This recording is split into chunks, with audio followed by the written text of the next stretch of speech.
नमस्कार दोस्तों, only एसकेएमयू YouTube channel में आप सभी का स्वागत है। और आज के इस वीडियो में बात करने वाले एसकेएमयू यूजी सेमेस्टर 3 जो कि सेशन है 23 से 27।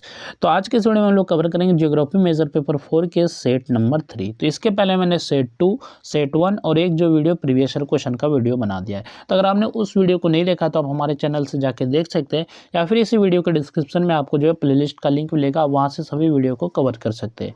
तो यहाँ पर जो सबसे पहले बात करेंगे ग्रुप 1 के, यानी कि ग्रुप ए जो आपका क्वेश्चन है, इसमें जो वेरी शॉर्ट क्वेश्चन यानी कि अति लघु उत्तरीय प्रश्न और जो आपका शॉर्ट क्वेश्चन, ये दो क्वेश्चन पूछे जाते हैं। इनमें जो है कि दो फॉर्मेट के, ग्रुप ए में और ग्रुप बी में जो होता है लॉन्ग क्वेश्चन होता है। तो सबसे पहले क्वेश्चन पे चलेंगे। तो सबसे पहला जो क्वेश्चन है, स्थानिक अंतःक्रिया से क्या अभिप्राय है?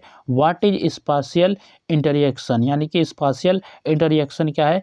तो स्थानिक अंतःक्रिया से तात्पर्य विभिन्न स्थानों के बीच होने वाले आपसी संबंध और संपर्क से है। यानी कि इसका जो तात्पर्य क्या है, तो अलग अलग स्थान के बीच जो होने वाले आपसी संबंध और संपर्क से है। और यह जो संपर्क लोगों, वस्तुओं, सेवाओं, सूचनाओं और विचारों के आदान प्रदान के रूप में होता है। परिवहन और संचार सुविधाएं स्थानिक अंतःक्रिया को बढ़ाती है तथा क्षेत्रों के सामाजिक और आर्थिक विकास में महत्वपूर्ण भूमिका निभाती है। तो ये जो आपका था स्थानिक अंतःक्रिया था। नेक्स्ट क्वेश्चन है, क्षेत्रीय अधिकारिता की अवधारणा क्या है? व्हाट इज ए टेरिटोरियलिटी, यानी कि टेरिटोरियलिटी। तो क्षेत्र अधिकारिता से आशय किसी व्यक्ति, समुदाय या समूह द्वारा एक निश्चित क्षेत्र पर अपना जो अधिकार और नियंत्रण स्थापित करने की भावना से है। और इसमें जो उस क्षेत्र की सुरक्षा, पहचान और उपयोग का भाव शामिल होता है। यह अवधारणा जो राजनीतिक, सामाजिक और सांस्कृतिक व्यवहार को प्रभावित करती है तथा मानव और स्थान के बीच संबंध को दर्शाती है। नेक्स्ट क्वेश्चन है, गौंड समुदाय की एक सांस्कृतिक विशेषताएं लिखिए, यानी कि गौंड समुदाय की एक सांस्कृतिक विशेषता लिखिए। Mention one cultural trait of Gond community. तो गौंड समुदाय की प्रमुख सांस्कृतिक विशेषता उनकी समृद्ध लोक कला और लोक नृत्य है। यह समुदाय अपने परंपराओं, देवी देवताओं और प्रकृति से जुड़ी मान्यताओं को नृत्य, गीत और चित्रकला के माध्यम से व्यक्त करता है। इनके पर्व त्योहार सामूहिक रूप से मनाए जाते हैं, जिससे सामाजिक एकता और सांस्कृतिक पहचान मजबूत होती है। नेक्स्ट क्वेश्चन है, संकेंद्रित अधिवास क्या होता है? What is a nucleated settlement. तो संकेंद्रित अधिवास वह बसावट होती है जिसमें घर एक दूसरे से बहुत निकट समूह में बसे होते हैं। यह अधिवास सामान्यतः उपजाऊ मैदानी क्षेत्रों में पाया जाता है, जहां जल, भूमि और परिवहन की सुविधाएं उपलब्ध होती है। इससे जो है सामाजिक संपर्क, सुरक्षा और सामूहिक जीवन में सुविधा होती है तथा सेवाओं तक पहुंच आसान होती है, यानी सेवाओं तक पहुंचना आसान होता है। ये आपका संकेंद्रित अधिवास था। नेक्स्ट क्वेश्चन है, प्रधान नगर सूचकांक का क्या होता है? यानी कि प्रधान नगर सूचकांक क्या होता है? What is a primate city index. तो प्राइमेट सिटी इंडेक्स क्या है?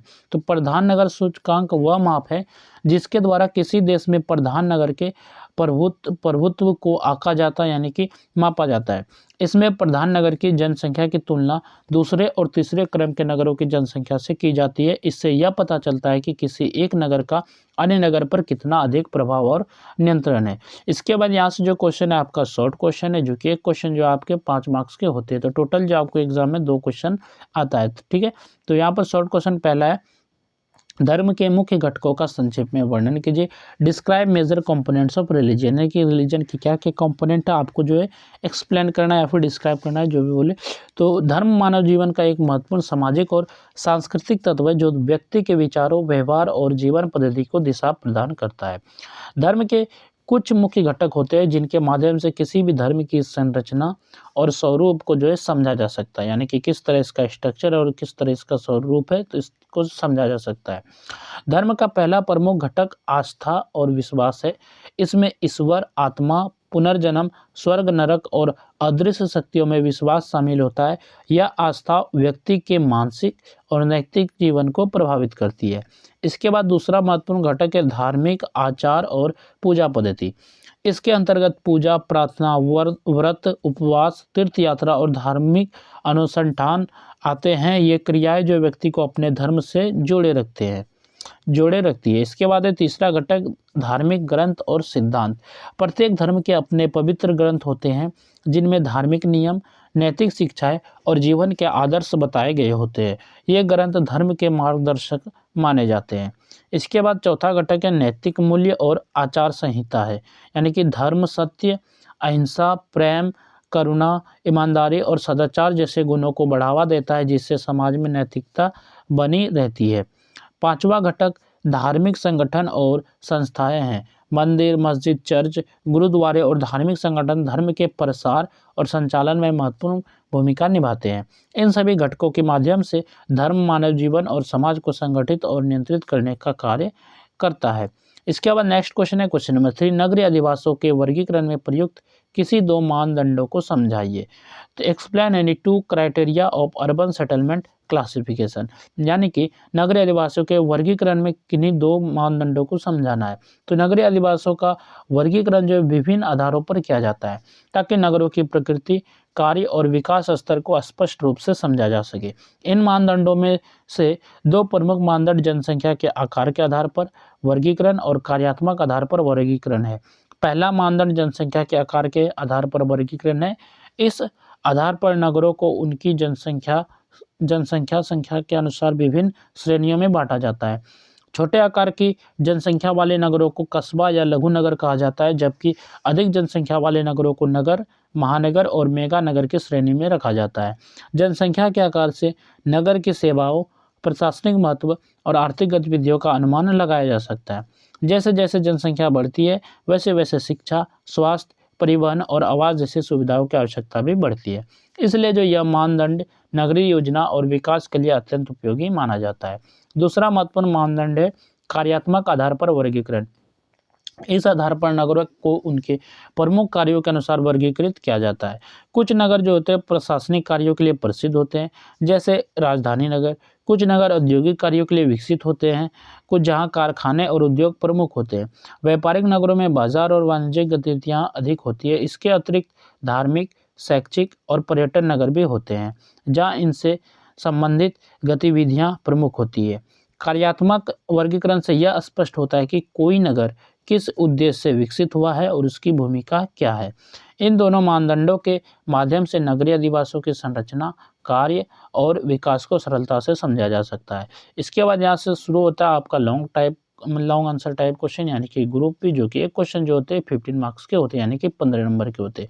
तो मैं यहाँ सिर्फ आपको जो क्वेश्चन पढ़ के बताऊंगा और इसका जो आंसर जो है आप टेलीग्राम चैनल से डाउनलोड कर सकते हैं। पूरा PDF, यानी कि ये जो कंप्लीट नोट्स है या फिर PDF जो भी है, आप PDF बोलेंगे तो इसको आप डाउनलोड कर सकते हो हमारे टेलीग्राम चैनल से।